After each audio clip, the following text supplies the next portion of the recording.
Welcome everyone to the first of our 2021 All Going to Fix Australia webinars. Last year we used to do them at 4:30 in the afternoon. This year I decided to do them at probably a better hour at 11 o'clock, and we're going to try and do a webinar once every 2 or 3 weeks through the year on all sorts of different topics related to radiation and other topics around energy.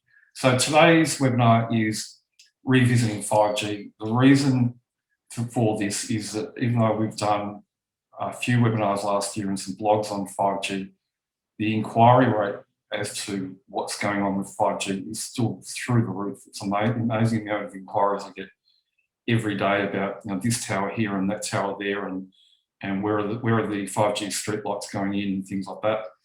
And interestingly enough, as time goes by, as I do my daily Google Earth readings for clients, I am finding in some capital cities like Brisbane and Canberra and Adelaide that there is more and more 5G in the LED streetlights.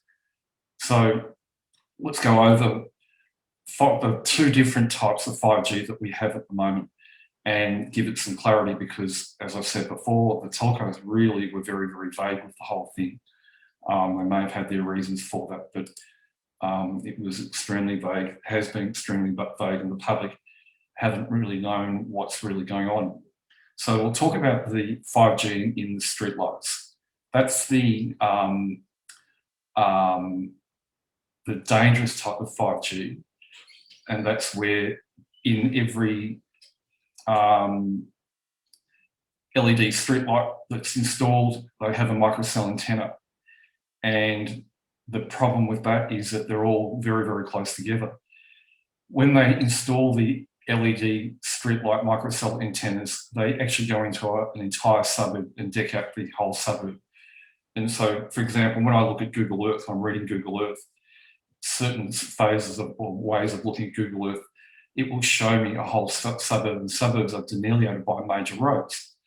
And so, for example, a couple of years ago when we went to Canberra to do our 5G testing and experience the real 5G, where we went to was a suburb in Canberra called Dixon, and all of Dixon, every street, and it was a suburban area, had the 5G LED streetlights.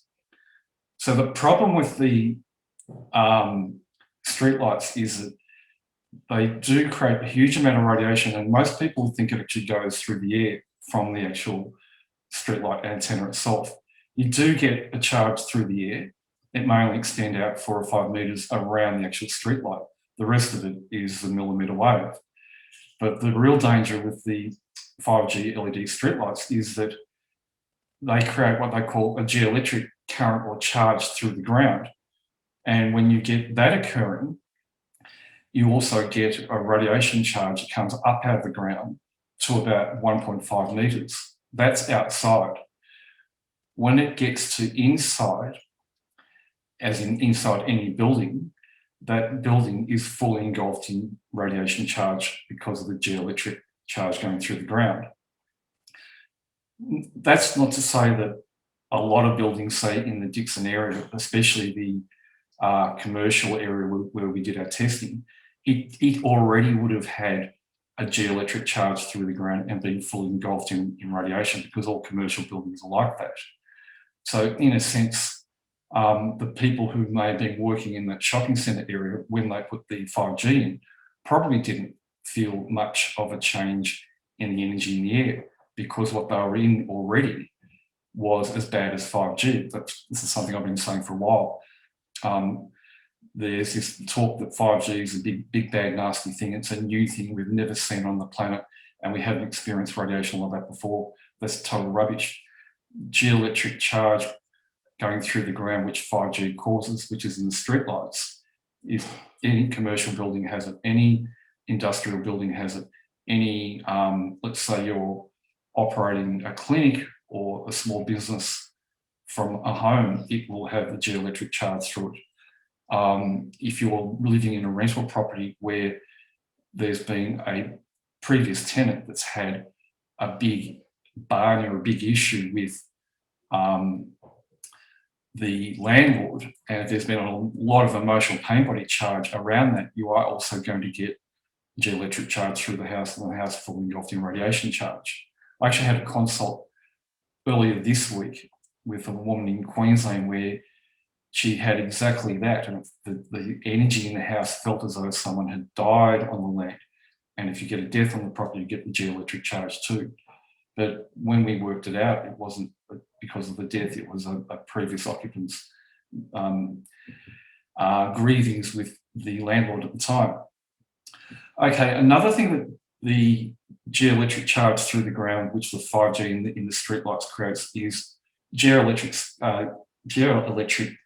grid lines. And these are earth magnetic grid lines that run north, south, east, west. They're quite dangerous because they're about 2 meters wide. And as you go up in elevation, they get wider, which is quite unique and quite different. They occur every 70 meters. So if you're in, so like we keep on saying Dixon, and living in the residential area, and you didn't have someone die in your house in the past, and you weren't running a business from there, and everyone was pretty happy and healthy, and let's say you had a ley line, and a ley line is a earth magnetic grid line that has a negative charge, which is healthy, which is radiant. And there are a couple of different types of ley line grids, which I've spoken about in the past, and certain buildings like some churches and ancient temples and cathedrals and things like that create their own ley line energy around them, which is another interesting thing which we covered last year. So let's say you did have a ley line running through your house, and some ley lines are as wide as a house block may be, let's say the average residential house. When they came and put the 5G in the LED streetlights and turned that on, then what happens is that the ley line energy is totally destroyed and it doesn't exist anymore, so that lovely radiance is gone. Mind you, the ley lines around the world, they are they can be interfered with energetically when we have high solar winds and retrogrades, like the Mars retrograde last year was a huge one, because they also create geoelectric charge coming through the ground. That's why when people say, say for example, we're in Mercury retrograde at the moment, that's why when people say, don't do this or don't do that during a retrograde, I'm having a bad day in the retrograde, because they're feeling the energy which is worldwide. So the ley lines can be interfered with, but 5G just completely knocks them out.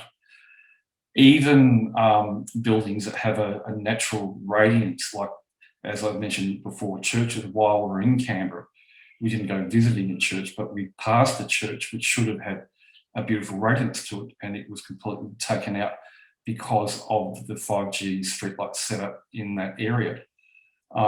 Some churches, I will say, are silly enough to allow the telcos to put their mobile phone panels on top of their steeples, which is just the worst thing ever.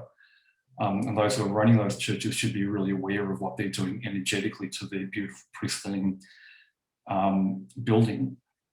Instead of it having a radiance which has a spiritual energy, it has a radiation going through it because of the mobile phone panels on it. So if you're going to a church with things like that, if you go to church, know that a stellar dome in your bag would be a big help and knock a lot of that stuff out. Okay, another thing that 5G does is, which as in the streetlights, is that it has a unbalancing effect on all bodies of water. So you might have a river running through an area that has the 5G streetlights, and without the streetlights operating, the river would generally have a nice, healthy, negative charge radiant energy. But with the 5G going, the river energy is totally wiped out. It has a positive charge. Same with any lakes and dams and things like that, which may have a nice, healthy energy. I've got some questions coming up here on the right-hand side, and thanks for everyone who's turned up, but this will go up on the website to view at a later date. I'll get to the questions a bit later on. Okay, another thing that 5G does in the streetlights is that it creates a reversal of what they call the planetary flow. And the planetary flow is a flow of energy around the planet that during the day flows from north to south and east to west, and that reverses at night time. When the planetary flow is flowing in the right direction, that's when everyone's saying, oh, it's a nice feeling day, everything just feels great today. The planetary flow, when we have retrogrades and high solar winds, gets reversed and goes the opposite direction. And that then has a big effect on people's neurotransmitters and hormones, and it has an effect on people's overall meridian system and health and well-being. And that goes down. But as I said, in the 5G streetlight area, the planetary flow is reversed in the whole zone. Instead of going north to south and east to west, it's going the opposite direction. Planetary flow is something that you can feel. I've run courses in the past which have been introduction to intuitive building biology courses in the past, where I've actually taught people how to use their hands as antennas to pick up radiation fields. I teach the people how to use their hands before I taught them to use, say, a pair of divining rods or something like that, which is also a good indicator of different types of EMF fields. So if you use your hands, you can be taught how to actually pick up the planetary flow and what's it like on a particular day. All these skills I developed over the years, but anyone can do it. It's just whether you've got a will or a desire to learn about these things, which some people would say are a little bit out there, but they're part of our natural, innate, intuitive abilities, and they can be expanded on like you wouldn't believe. Okay, let's go to the other type of 5G. So we've covered the 5G and the streetlights, and just to finish on that, there are suburbs in Sydney, Canberra, Perth, Adelaide, and yeah, they're the major capital cities around Australia that have the 5G and the streetlights. There's none in Melbourne. It's interesting that, so for example, here where we are in Somerville, which is on the Mornington Peninsula, the Peninsula Council up until about 3 years ago replaced all their streetlights with LED streetlights with microcell antennas in them, but they haven't turned them on yet. And as far as I know, they have no intention of having them turned on either. It could be because of the bad press that 5G copped initially, which was mostly around the 5G and the streetlights. Who knows? But there are a few nervous Nelly people around the peninsula who know that they're 5G streetlights and in a bit of fear of when they're going to be turned on. And I'll just cover fear of radiation too now, because a lot of the phone calls and emails we get from people are from people who are very, very fearful of the 5G being turned on in their area, and they need education. That's why we're doing things like this. Fear of radiation causes more stress in the body than radiation ever will. If you use harmonizers, it neutralizes the charge, and it's the charge which causes the electromagnetic stress in the body. So there is something you can do. We've been doing it for a long time, and we've tried, true, and tested. The fear comes from basically a lot of misinformation that's being put out on the internet, which has been created by fearmongers and people who I call armchair experts who really don't know what they're talking about. But 5G seems to be a bit of a controversial topic this year and last year, being hooked in with coronavirus. And in my eyes, there's no connection. And I think that's sort of been proven over time anyway, because take, for example, Canberra has a lot of 5G and streetlights and has had that for quite a while, but they didn't have huge COVID outbreaks. So if the 5G caused COVID, or if they work hand in hand, well, that sort of proves it wrong. But the fear-mongering that's been going on has thrown everything out of balance and created big problems where we could almost say that the public's been misinformed by the rubbish on the internet, and they need to get it right, because in a sense there's nothing to really fear. First of all, okay, the 5G and the streetlights, it's the type of energy in buildings that's been around forever and a day. We've had solar winds and retrogrades forever and a day. So the human body can live in it and survive in it. However, the problem there is the radiation charge and the effect on the meridian system. so the meridians need to be protected with a harmonizer to prevent them from draining the vital organs of energy. So let's go to the 5G panels installed in 4G towers. And that's where also I'm getting a lot of people ringing and emailing saying, I've got a 4G tower down the road, and I saw them the other week putting the 5G panels up, or they put up a 5G tower, 2 kilometres down the road from me in a parkland, or behind a commercial or an industrial building or something like that, and they like to put them. And there's a lot of fear around them. And when you go on to the telcos like Optus and Telstra's websites, they show 5G maps, and they show the area around the towers where you can actually get 5G reception. And the perception there from the public is that if you're in that zone where you get 5G broadcast, which is a millimetre wave, that you're going to be under severe electromagnetic stress without knowing that it's not the same as the 5G in the streetlights. So if you look at the average mobile phone tower, whether it's got 4G, 3G, 5G panels on it, whatever's on it, doesn't really matter. The average mobile phone tower, its radiation from the panels going through the air doesn't extend, the harmful charge doesn't extend more than maybe 5 or 10 metres. The rest of it is a wave. Where they are harmful is that they send a charge down into the ground, and it goes through the ground, which is another geoelectric charge, up to about, if you say 80 metres, it would be exaggerating it a bit. It's roughly between 40 to 50 metres around the tower. And that's, again, radiation charge that comes up out of the ground, about 1.5 metres out of the ground.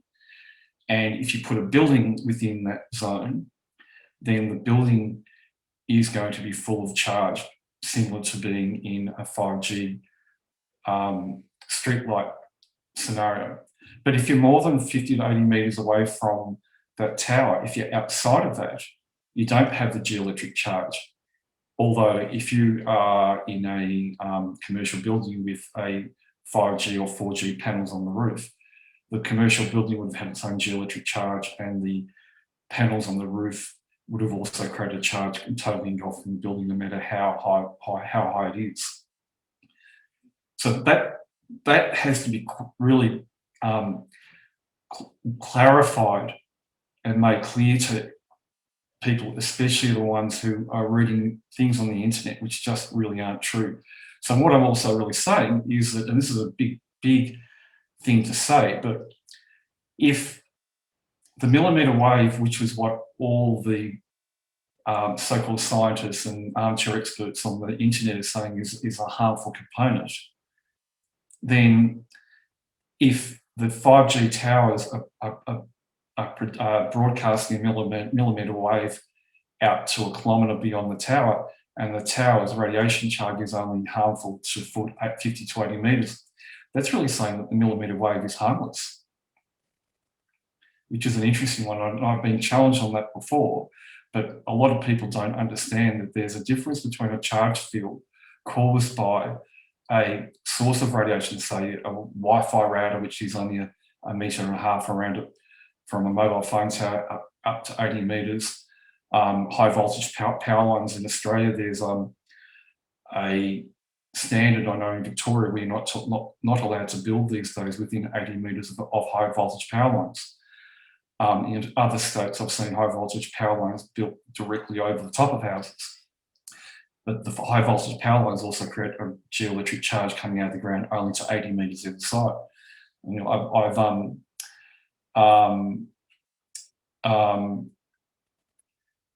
seen a lot of people in fear who have, say, lived a kilometre away from high voltage power lines, not understanding that the charge actually goes through the ground. Okay, I've got a heap of questions coming up here on the right-hand side. And for those who are participating, I'll just have a little run through and have a look who's wanting to ask what. There's Nathan from New Zealand. How are you, Nathan? There's a lot of highs. Someone, Helen Jones, asking is the dome, which is our stellar dome. I'll show you our new stellar dome, which is our Valentine's Day and special, which is our Ruby Dome, and these look magnificent, and they are fantastic. So, you know, we make a great performing product and proven product, the kinesiology, the bioresonance, all that type of testing, which is the correct ways how to test the effect of a harmonizer in a radiation field on a person's meridian system. Not only do we make products that work extremely well, but there's also, we make them to look really, really good too. And they feel really good too. Okay, another question. Oh, there's someone in the background answering questions too. Nathan's asking whether we can watch it. Yeah, or to be put up later on the website of the rest of the webinars, Nathan. Yeah, we've got someone here, which is a good question to ask. There's a lot of credible looking information from experts about how the nanobots and the vaccines are put in to connect to the 5G. You're talking vaccines. I'm not talking about the corona. I was talking more coronavirus being caused by the 5G, which is what was the original rumor out of Wuhan. But what this guy here is saying, having effect with the nanobots in the 5G vaccine, that's a really controversial thing to get into these days, especially with what's going on.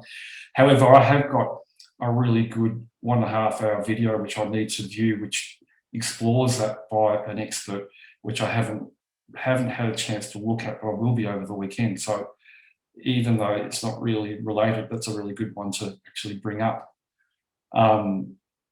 Extremely good one to bring up at the moment.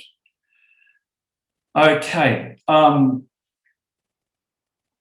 Let's look at questions to see if there's anything else in here. No, there's nothing else in here. I won't go on for hours with these webinars. I used to do them for 3/4 of an hour last year, but you can only say so much about the one subject. You can't go on forever and ever and ever and ever and ever. I don't like to keep on repeating myself and repeating myself.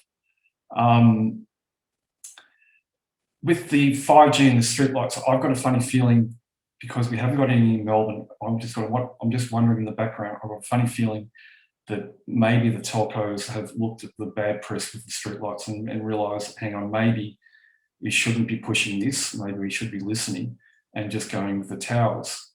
Although they are still copying a lot of bad press with the towers because the wrong information is out there. I was about to say, something else I didn't cover, which I should have covered before, regarding the 5G in the towers.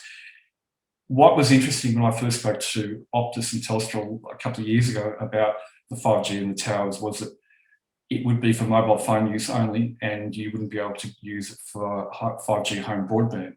I've got a 5G phone. I love my 5G phone. I'm more of an Apple man, but I have to buy a Samsung, but have whatever you want. The 5G phone, when you're actually making a call, or sorry, not so much a call, it's when you're downloading data, say YouTubing or looking at websites, it's lightning fast. It's just delightful. That's the word I actually use, because we all love really high speed. We're all impatient. That's why we've got 5G. You know, like 3G couldn't keep up, so they brought 4G, and 4G couldn't keep up because more and more people, as we know, around the world using up bandwidth. So they just had to go to something more powerful, which, okay, is the 5G. And so it may sound as though I'm actually promoting 5G, which I'm not promoting anything at all. But I'm also sort of very mindful these days with the censoring world that we have going on right now, which we all overtly can see isn't good at all, but I won't go into that. Is that with that, if you seem to be in certain states of Australia, we're from Victoria, and I'll let you work that out yourselves. Strong and cities, put them together. Anyway, there are anti-incitement laws. You're not allowed to actually speak out against, you know, coronavirus or 5G or this or that, because it's become a bit of a headache for the government, and they've made it clear to us that they're over that type of talk and they'll act upon it.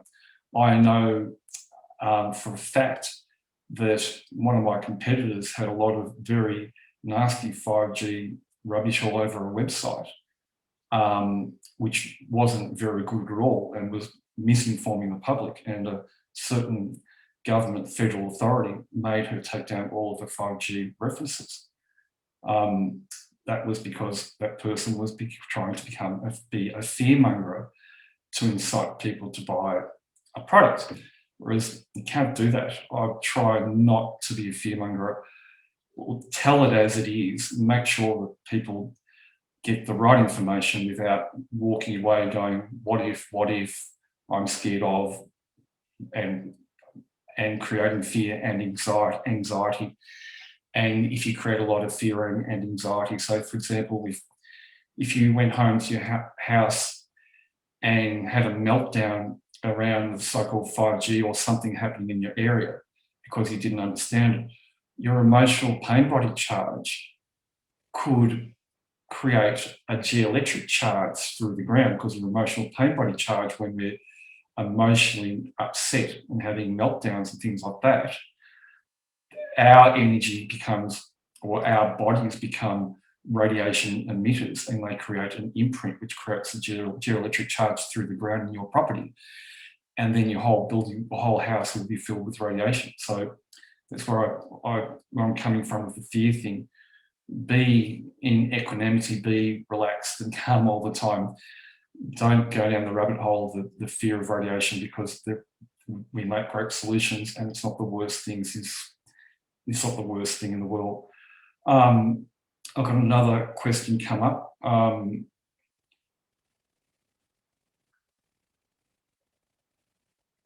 Someone asking whether they say they've been experiencing dry, burning skin, and after having a shower, could that be from 5G? No, definitely not. That's not a symptom of 5G. If you'd have to, as in, that's not a symptom of radiation from a geoelectric charge should you be too close to the tower. This person who's asking the question, Parody, is in Hawthorne, so we don't have any 5G in streetlights in Melbourne. So yeah, it could be something else.